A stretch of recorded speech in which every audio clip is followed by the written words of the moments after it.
My entire life's been spent only in one industry, which is this one. But I've been in it now for about 15 years, and I've seen a lot of people make a lot of things. I've seen a lot of people fail a lot of things. And my point of view on this, or my observation, is that the doers are the major thinkers. The people that really create the things that change this industry are both the thinker-doer in one person. And if we really go back and we examine, did Leonardo have a guy off to the side that was thinking 5 years out in the future what he would paint or the technology he would use to paint it? Of course not. Leonardo was the artist, but he also mixed all his own paints. He also was a fairly good chemist, knew about pigments, knew about human anatomy, and combining all of those skills together, the art and the science, the thinking and the doing, was what resulted in the exceptional result. And there is no difference in our industry. The people that have really made the contributions have been the thinkers and the doers. A lot of people, of course, it's very easy to take credit for the thinking. The doing is more concrete, but it's very easy for somebody to say, oh, I thought of this 3 years ago. But usually when you dig a little deeper, you find that the people that really did it were also the people that really worked through the hard intellectual problems as well. We try to hire really smart people, but we have a very simple organization, and we try to focus and do very few things well. And focusing's hard because focusing doesn't mean saying yes, it means saying no. So we decide not to do a lot of things so we can focus on a few handfuls of things and do them well. And I think everybody working at a company wants to do something great. They want to be excited about what they're working on, and they want to be recognized for it if they do a really great job. So we just try to allow people to do the best work of their lives at Apple and get it out to 25 million customers that we have. And that's very exciting. And when you're working on something and if this works out, up to 25 million people are going to use this. It's very motivating. And it's not just 25 million of our customers, but other companies tend to follow us. It takes them a few years, but other companies tend to copy what we do if it works. Right. And so we can influence the whole industry.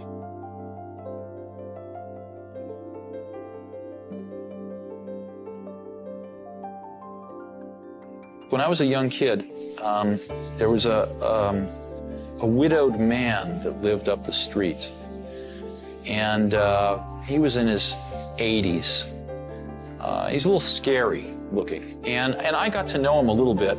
I think he might have paid me to mow his lawn or something. And one day he said, come on into my garage, I want to show you something. And he pulled out this dusty old rock tumbler. And it was a motor and a coffee can and a little band between them. And he said, come on with me. We went out to the back and we got just some rocks, some regular old ugly rocks. And we put them in the can with a little bit of liquid and a little bit of grit powder. And we closed the can up and he turned this motor on. He said, come back tomorrow. And his can was making a racket as the stones went around. And I came back the next day and we opened the can and we took out these amazingly beautiful polished rocks. The same common stones that had gone in through rubbing against each other like this, creating a little bit of friction, creating a little bit of noise, had come out these beautiful polished rocks. And that's always been in my mind my metaphor for a team working really hard on something they're passionate about is that it's through the team, through that group of incredibly talented people bumping up against each other, having arguments, having fights sometimes, making some noise, and working together, they polish each other. And they polish the ideas, and what comes out are these really beautiful stones. Yeah. So it's hard to explain, and it's certainly not the result of one person. I mean, people like symbols, so I'm the symbol of certain things, but it really was a team effort on the Mac. One of the things that really hurt Apple was after I left, John Sculley got a very serious disease. And that disease, I've seen other people get it too. It's the disease of thinking that a really great idea is 90% of the work. And that if you just tell all these other people, you know, here's this great idea, then of course they can go off and make it happen. And the problem with that is that there's just a tremendous amount of craftsmanship in between a great idea and a great product.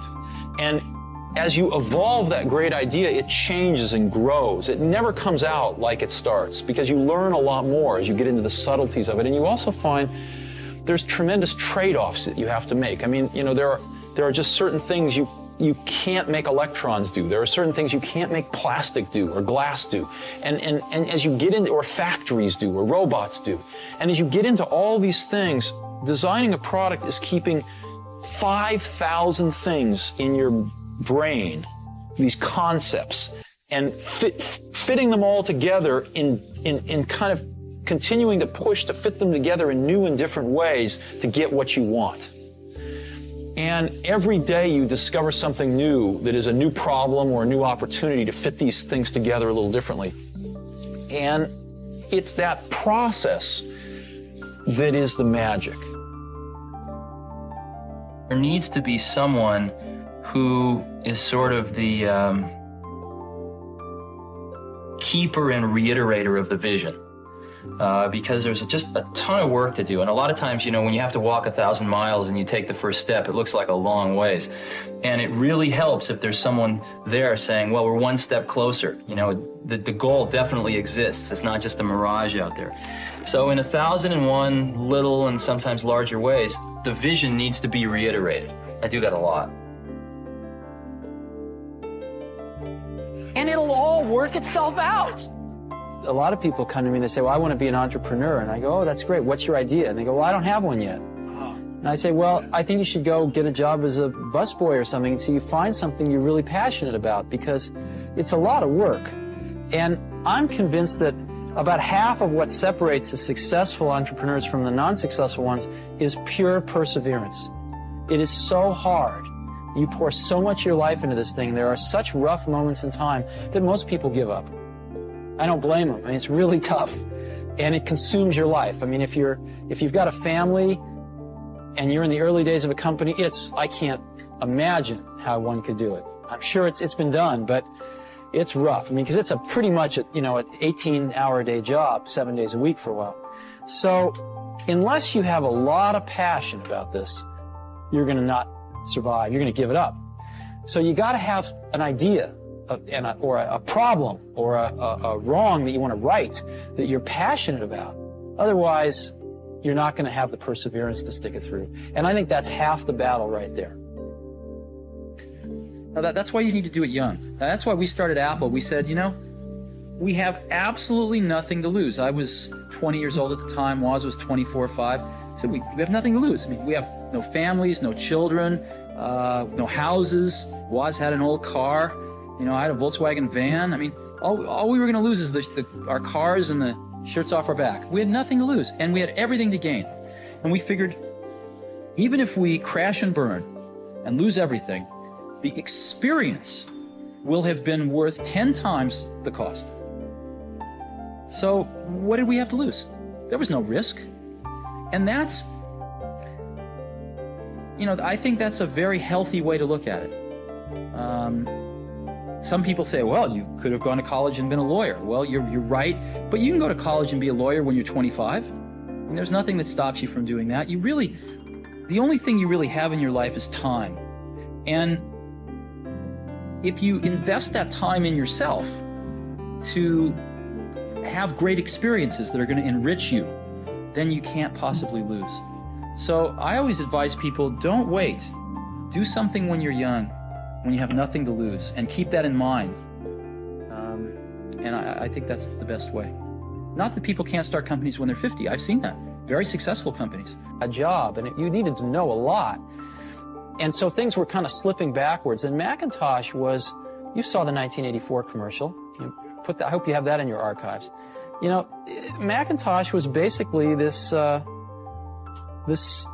relatively small company, you know, in Cupertino, California, taking on the Goliath, IBM, and saying, wait a minute, your way is wrong.